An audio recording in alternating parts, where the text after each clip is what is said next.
Bismillah, Assalamualaikum Ananda yang solih dan solihah. Apa kabarnya hari ini? Semoga selalu sehat dan tetap semangat ya. Amin. Di pelajaran IPA hari ini, di pelajaran kedua, kita akan mempelajari siklus hidup makhluk hidup. Semua makhluk hidup mengalami siklus hidup atau daur hidup. Umumnya, siklus hidup makhluk hidup terdiri atas fase lahir, tumbuh, dewasa, atau tua, kemudian mati. Nah, jika makhluk hidup berkembang biak, maka siklus akan berulang. Dengan cara ini, makhluk hidup melangsungkan dan melestarikan jenisnya di bumi. Bagaimanakah siklus dari makhluk hidup? Apakah setiap makhluk hidup memiliki siklus yang sama atau berbeda? Nah, mari kita pelajari bersama ya. Di sini kita akan mempelajari siklus hidup hewan dan siklus hidup tumbuhan. Siklus hidup hewan adalah suatu proses yang dialami hewan dimulai saat kelahiran, yakni keluar dari perut induknya atau menetas dari telur. Setelah terlahir, hewan akan semakin besar dan berkembang menjadi hewan dewasa. Nah, hewan dewasa kemudian memiliki anak melalui perkembangbiakan. Siklus hidup hewan dapat dibagi menjadi dua, siklus hidup tanpa metamorfosis dan siklus hidup dengan metamorfosis. Yang pertama, siklus hidup hewan tanpa metamorfosis. Kucing dan ayam adalah contoh hewan yang mengalami siklus hidup tanpa metamorfosis. Kucing berkembang biak dengan cara melahirkan. Setelah lahir, bulu anak kucing masih tipis dan halus. Kemudian, anak kucing tumbuh menjadi kucing muda.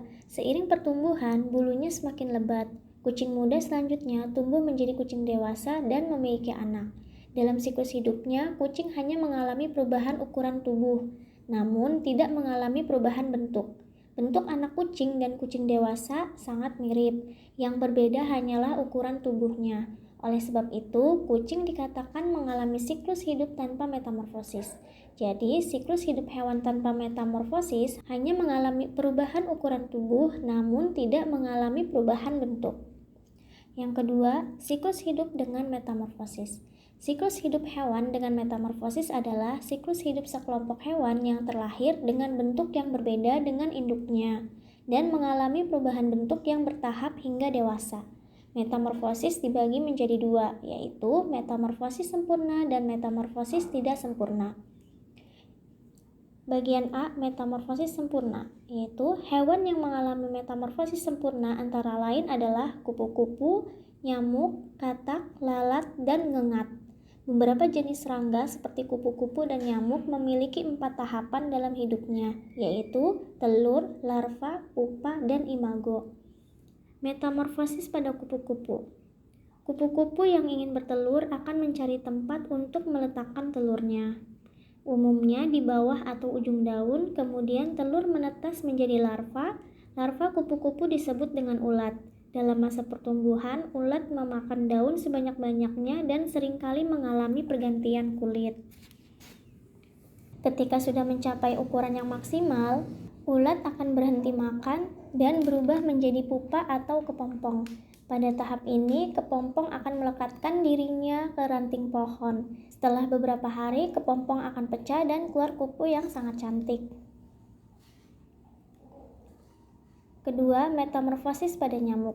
Tahapan metamorfosis nyamuk sama dengan kupu-kupu. Nyamuk betina bertelur di air yang tergenang atau di dedaunan yang terapung di atas air. Kemudian telur menetas menjadi larva atau jentik nyamuk. Selanjutnya, jentik-jentik akan menjadi kepompong atau pupa. Setelah beberapa hari, kepompong akan pecah dan keluarlah nyamuk dewasa. Yang ketiga, metamorfosis pada katak. Tahapan metamorfosis katak dimulai dari telur, larva atau kecebong berudu, kecebong berkaki, katak muda berekor, katak muda tidak berekor, sampai menjadi katak dewasa. Selama memiliki ekor, katak lebih banyak hidup di air dan alat pernapasannya adalah insang. Seiring dengan hilangnya ekor, paru-paru katak juga berkembang. Akhirnya, katak lebih banyak hidup di darat dan bernapas dengan paru-paru. Kemudian, metamorfosis tidak sempurna. Pada metamorfosis tidak sempurna, bentuk hewan muda mirip dengan induknya. Akan tetapi, pada metamorfosis ini ada bagian-bagian tubuh yang belum terbentuk. Misalnya, belum terbentuknya sayap pada serangga muda. Contoh hewan yang mengalami metamorfosis tidak sempurna adalah capung, kecoa, belalang, dan jangkrik. Serangga seperti belalang dan kecoa mengalami 3 tahapan dalam siklus hidupnya, yaitu telur, nimfa, dan serangga dewasa atau imago. Telur berkembang menjadi bayi serangga yang sudah menyerupai serangga dewasa, tetapi tanpa sayap yang disebut nimfa. Kemudian, nimfa berganti kulit beberapa kali sebelum menjadi serangga dewasa. Di dalam siklus hidup hewan, ada beberapa tahapan yang dapat menguntungkan atau merugikan makhluk hidup yang lainnya. Misalnya, pada siklus hidup kupu-kupu, ulat merugikan para petani karena dianggap sebagai hama yang memakan daun dan buah. Akibatnya, tanaman menjadi tidak subur lagi. Ulat kemudian berubah menjadi kepompong lalu menjadi kupu-kupu yang menguntungkan. Hal ini karena kupu-kupu dapat membantu penyerbukan pada bunga. Kupu-kupu yang hinggap pada bunga untuk menghisap madu tanpa sengaja menginjak serbuk sari. Kemudian serbuk sari ini akan jatuh menempel ke kepala putik jika kupu-kupu hinggap ke bunga lain. Kemudian, siklus hidup tumbuhan. Pernahkah kamu menanam biji buah mangga? Setelah ditanam, biji akan tumbuh menjadi pohon mangga. Setelah dewasa, pohon mangga tersebut akan menghasilkan buah mangga. Jika biji dari buah mangga itu kita tanam lagi, maka biji akan menjadi pohon mangga baru. Nah, demikianlah siklus hidup akan berulang seperti itu. Nah, lalu bagaimana dengan siklus hidup tumbuhan yang tidak memiliki biji? Seperti tumbuhan paku-pakuan. Nah, mari kita simak ya. Perhatikan tumbuhan di sekitarmu. Apakah tumbuhan tersebut berubah bentuk dari waktu ke waktu? Semua makhluk hidup, termasuk tumbuhan, juga mengalami siklus hidup untuk mempertahankan kelangsungan jenisnya. Setiap tumbuhan memiliki siklus hidup berbeda-beda. Hal ini tergantung dari tumbuhan tersebut berasal, misalnya dari biji. Nah, siklus hidup tumbuhan yang tumbuh dari sebuah biji, yaitu dimulai dari biji, berkecambah, kemudian tumbuh menjadi tumbuhan kecil, menjadi tumbuhan lebih besar, tumbuhan berbunga, berbuah, dan berbiji kembali. Kemudian siklus akan berulang seperti itu. Namun, tidak semua tumbuhan biji dapat membentuk bunga ya, kemudian buah. Tanaman berpolong seperti kacang kedelai, kacang tanah, kacang merah, dan kacang hijau dari bunga tidak membentuk buah, tetapi membentuk polong. Nah, pada polong terdapat biji, kemudian ditumbuhkan menjadi tanaman baru.